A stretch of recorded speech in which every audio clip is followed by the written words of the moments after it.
up, YouTube? Back at it again with another banger video. This time we're taking a look at The Tick Part 6.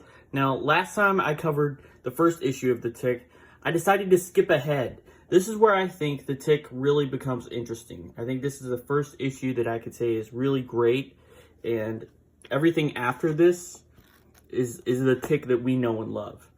So, like I said before, you know, The Tick, it doesn't start off fully complete as a character. By this point, he is who he's going to be for the rest of the series. So let's get started. This issue is called Villains, Inc., and it's about this corporation run by this guy named Mort, and he's trying to sell this wannabe superhero on this supervillain.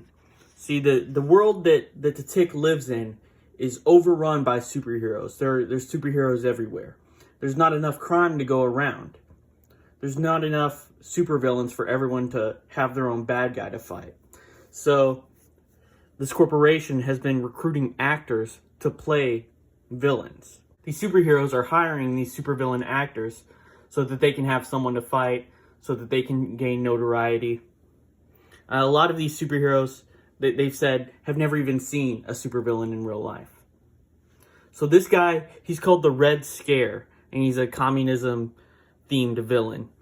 What's funny is the guy playing him isn't a communist. He isn't even a villain. He's a guy who just, he's an actor, and he's all about theater. You could tell he loves theater, and he's not even Russian.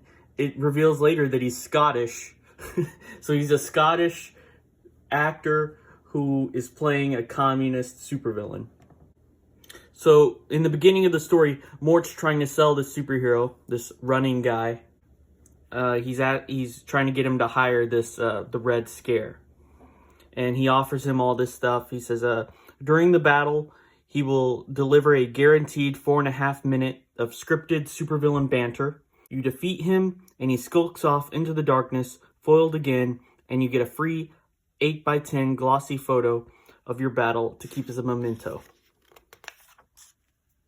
So this is all scripted. The battle, it's all set to a timer. Like he only hires the bad guy for like 16.5 minutes. That's all he can afford. So eventually he's sold on it. He decides he does want to hire this guy, and they set up a time to meet, a place. Then we cut to Arthur's apartment. And this is our introduction to Arthur and the Tick for this issue. So this little scene was adapted into the cartoon. I remember that. A lot of what happened in that first episode is taken from multiple stories. So they were all just kind of like combined together to form the first episode. So like this scene, even though we're in issue 6, it takes place in the first episode. The Tick is looking around Arthur's apartment, and he says, where's the secret headquarters trigger? You know, this reminds me of, you know how in Batman, the old Adam West show, how there would be like the William Shakespeare head button that he would press, and it would reveal the poles that lead to the Batcave. Also reminds me of in Spider-Man and His Amazing Friends, how they have like computers and stuff like hidden in Peter's room. Like, doesn't Peter still live with Aunt May? How did she never find that? How was that built into their house, to Aunt May's house? Anyways, I guess you're not supposed to think that far into it. He starts breaking things because he's looking for that trigger. Arthur has to explain, this is just an apartment. There's no secret layer.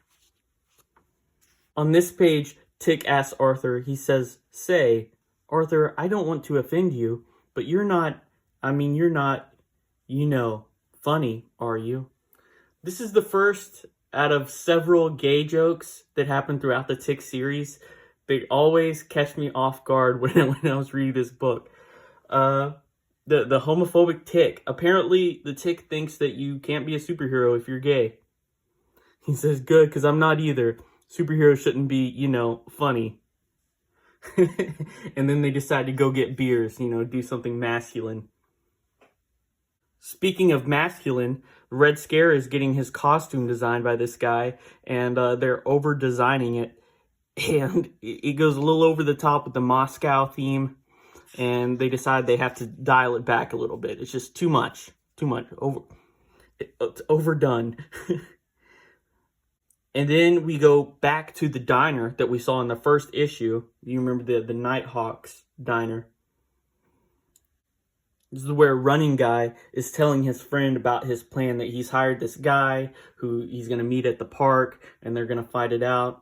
And that's how he's going to, gain notoriety as a superhero. This shows Red Scare. He's getting dropped off at the park. He has a checklist of things he has to do. Step 1, place Kevlar titanium weave cable in conspicuous spot. Attach weapon to your wrist chains. Set alarm timer for 16.5 minutes. Begin supervillain soliloquy. So his supervillain plot is to tear up this monument here, this little statue. What better place to begin my reign of communist terror and oppression than a memorial to the decadent and imperialist American Melville Dewey, hated originator of the Dewey Decimal System. And then step 5, destroy. Meanwhile, the Tick and Arthur are coming back. They went to the store to buy some beer, and they come across this guy tearing up this monument in this park. And the Tick, he gets tears in his eyes. He's so excited. He says, "It's a super villain." So he bursts into action. He's been waiting for this moment. And he challenges the Red Scare. And he says, "I am the Tick. I am your agent of your downfall." And the guy's like, "Where's Running Guy?" "Forget the Running Guy. He couldn't make it all, right? I'll let this one go, but you guys should really notify the head office before a change like this." So he thinks that the Running Guy has been replaced by the Tick. He thinks he was hired to fight the Tick now. The Tick thinks that this is real. So they start fighting. Meanwhile, the Running Guy is waiting on the corner. He's waiting for the news team to show up.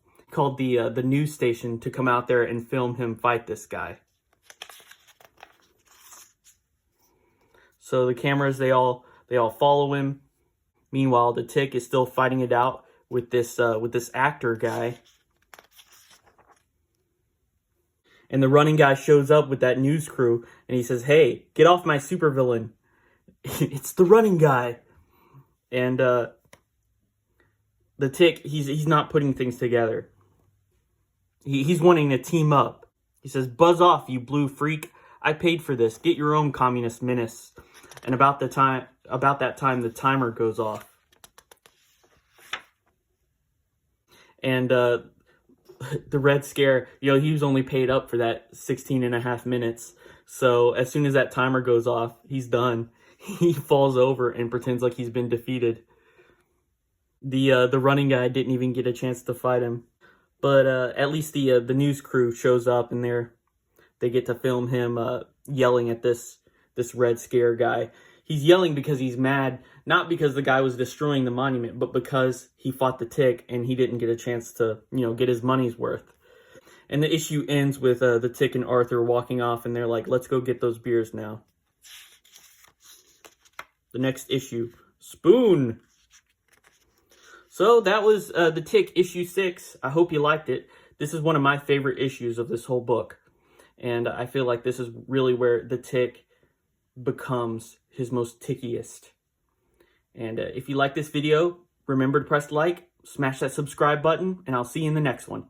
Thanks for watching. Bye.